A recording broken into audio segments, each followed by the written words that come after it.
De Tancret précis de théologie ascétique et mystique, les degrés de l'obéissance. Les commençants s'appliquent avant tout à observer fidèlement les commandements de Dieu et de l'Église et à se soumettre au moins extérieurement aux ordres des supérieurs légitimes, avec diligence, ponctualité et esprit surnaturel. Les âmes plus avancées méditent avec soin les exemples que Jésus nous donne depuis le premier instant de sa vie, où il s'offre pour faire en tout la volonté de son Père, jusqu'au dernier où il meurt victime de son obéissance. Elle le supplie de venir vivre en elle avec cet esprit d'obéissance, et s'efforce de s'unir à lui pour se soumettre au supérieur, comme il était lui-même soumis à Marie et à Joseph. Luc chapitre 2, verset 51, et il leur était soumis. Elles ne se contentent pas d'obéir extérieurement, mais elles soumettent intérieurement leur volonté, même dans les choses pénibles, contraires à leur humeur. Elles le font de grand cœur, sans se plaindre, heureuses même de pouvoir par là se rapprocher plus parfaitement de leur divin modèle. Elles évitent surtout de prendre des détours pour amener le supérieur à vouloir ce qu'elles veulent elles-mêmes. Car, comme le remarque saint Bernard, citation, « Si désirant une chose vous travaillez, soit ouvertement, soit secrètement, à vous la faire commander par votre Père spirituel, ne vous flattez pas d'obéir en ceci, vous ne faites que vous séduire. Car ce n'est pas vous qui obéissez à votre supérieur, mais c'est lui qui vous obéit. » Fin de citation. Les âmes parfaites font plus encore. Elles soumettent leur jugement à celui de leur supérieur, sans même examiner les raisons pour lesquelles il commande. C'est ce qu'explique fort bien saint Ignace. Citation. « Mais si quelqu'un veut faire de soi-même un sacrifice parfait, il est nécessaire qu'après avoir soumis à Dieu sa volonté, il lui consacre encore son entendement, de sorte que, non seulement il veuille ce que le supérieur veut, mais qu'il soit aussi de même sentiment avec lui, et que son jugement soit entièrement assujetti au jugement du supérieur, autant qu'une volonté déjà soumise peut soumettre l'entendement. Le jugement peut, aussi bien que la volonté, s'égarer en ce qui nous touche, et par conséquent, comme pour empêcher que notre volonté ne se dérègle, nous l'unissons à celle du supérieur. Ainsi, dans la crainte que notre jugement ne se trompe, nous devons le conformer, de même au jugement du supérieur. Il ajoute toutefois que s'il se présente à votre esprit quelque sentiment différent de celui du supérieur, et qu'après avoir consulté notre Seigneur dans la prière, il vous semble devoir l'exposer, vous pouvez le faire. Mais de peur qu'en cela l'amour-propre et votre sens particulier ne vous trompent, il est à propos d'y apporter cette précaution, qu'avant de proposer votre sentiment, et après l'avoir fait, vous vous teniez dans une parfaite égalité d'esprit, tout disposé non seulement à entreprendre ou à laisser ce dont il s'agit, mais encore à approuver et à regarder comme le meilleur tout ce que le supérieur aura déterminé. C'est ce qu'on appelle l'obéissance aveugle, qui fait que l'on est entre les mains des supérieurs, perinde ac baculus perinde ac cadaver, comme un cadavre. Mais avec les réserves que fait saint Ignace et celles que nous avons faites plus haut, cette obéissance n'a rien de déraisonnable, puisque c'est à Dieu que nous soumettons notre volonté et notre intelligence, comme nous allons encore le préciser en exposant les qualités de l'obéissance.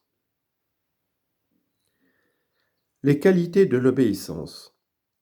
L'obéissance, pour être parfaite, doit être surnaturelle dans son intention, universelle dans son extension, intégrale en son exécution.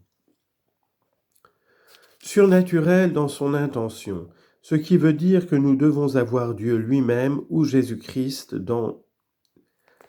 Ce qui veut dire que nous devons voir Dieu lui-même ou Jésus-Christ dans nos supérieurs, puisqu'ils n'ont d'autorité que par lui.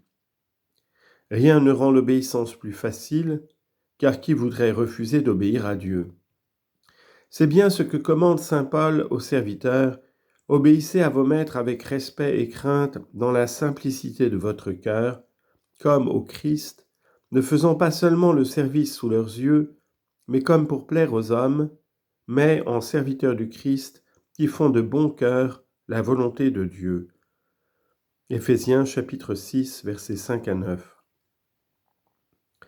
C'est aussi ce que saint Ignace écrivait à ses religieux du Portugal. Citation. « Je souhaite que vous portiez avec tout le soin et avec toute l'application possible à reconnaître Jésus-Christ notre Seigneur en quelque supérieur que ce soit, et à rendre avec un profond respect dans sa personne à la divine majesté l'honneur que vous lui devez.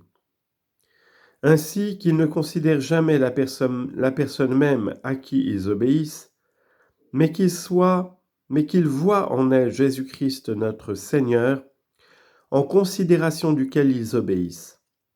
Et en effet, si l'on doit obéir au supérieur, ce n'est pas en vue de sa prudence, de sa bonté ou d'autres qualités que Dieu pourrait lui avoir données, mais uniquement parce qu'il est le lieutenant de Dieu.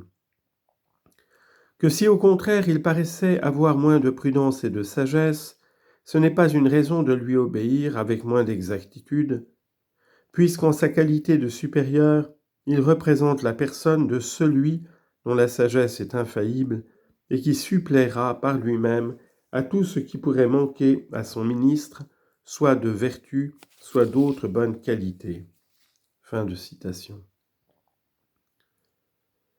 Rien de plus sage que ce principe, car si aujourd'hui nous obéissons à notre supérieur parce que ses qualités nous plaisent, que ferons-nous demain si nous avons un supérieur qui nous paraisse dépourvu de ses qualités? Et ne perdons-nous pas notre mérite en nous soumettant à un homme que nous estimons au lieu de nous soumettre à Dieu lui-même? Donc, ne regardons pas les défauts de nos supérieurs, ce qui rend l'obéissance plus difficile, ni leur qualité, ce qui la rend moins méritoire, mais Dieu vivant et commandant en leur personne.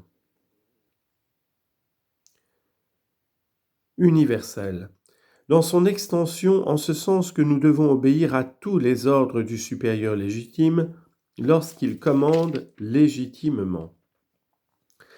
Ainsi donc, comme le dit saint François de Sales, l'obéissance se soumet amoureusement à faire tout ce qui lui est commandé, tout simplement, sans regarder jamais si le commandement est bien ou mal fait, pourvu que celui qui commande ait le pouvoir de commander, et que le commandement serve à la conjonction de notre esprit avec Dieu. Mais il ajoute que si un supérieur commande ce qui est manifestement contraire à la loi de Dieu, on a le devoir de ne pas s'y soumettre.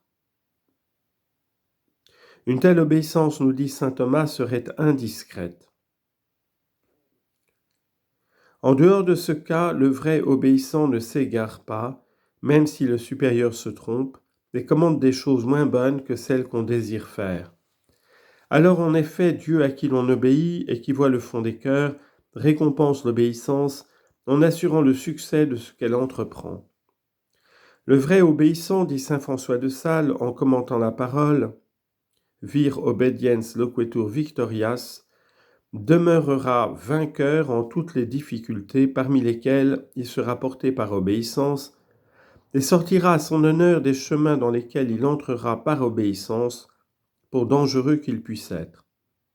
En d'autres termes, notre supérieur peut se tromper en commandant, nous ne nous trompons point en obéissant. Intégrale, dans son exécution et par conséquent ponctuelle, sans restriction, constante et même joyeuse. Ponctuelle car l'amour qui préside à l'obéissance parfaite nous fait obéir promptement. L'obéissant aime le commandement et dès qu'il l'aperçoit de loin, quel qu'il puisse être, soit-il selon son goût ou non, il l'embrasse, il le caresse et le chérit tendrement. C'est bien ce que dit saint Bernard. Le vrai obéissant ne connaît point de délai, il a horreur du lendemain, il ignore les retards, il prévient le commandement, Il tient ses yeux attentifs, ses oreilles dressées, sa langue prête à parler, ses mains disposées à agir, ses pieds prêts à s'élancer. Il est tout recueilli pour saisir aussitôt la volonté de celui qui commande. Sans restriction, car faire un choix, obéir en certaines choses et désobéir dans les autres, c'est perdre le mérite de l'obéissance, c'est montrer qu'on se soumet en ce qui plaît et par suite que cette soumission n'est point surnaturelle. Rappelons-nous donc ce que dit notre Seigneur, un seul iota ou un seul trait de la loi ne passera pas, que tout ne soit accompli. Matthieu chapitre 5 verset 18. Il nous demande aussi la constance, et c'est là un des grands mérites de cette vertu, car de faire joyeusement une chose que l'on commande pour une fois tant que l'on voudra, cela ne coûte rien. Mais quand on vous dit « vous ferez toujours cela et tout le temps de votre vie », c'est là où il y a de la vertu et où gît la difficulté. Joyeuse. Ilarem enim datorem diligit Deus. Dieu aime ceux qui donnent joyeusement. 2 Corinthiens chapitre 9 verset 7. L'obéissance ne peut être joyeuse dans les choses pénibles que si elle est inspirée par l'amour. Rien ne coûte en effet à celui qui aime, parce qu'on ne pense pas à la souffrance, mais à celui pour qui l'on souffre. Or, quand on voit notre Seigneur dans la personne de celui qui commande, comment ne pas l'aimer? Comment ne pas faire de grand cœur le petit sacrifice réclamé par celui qui est mort victime de son obéissance pour nous? Voilà pourquoi il faut toujours en revenir au principe général que nous avons posé, voir Dieu dans la personne de son supérieur. Alors on comprend mieux aussi l'excellence et les fruits de l'obéissance.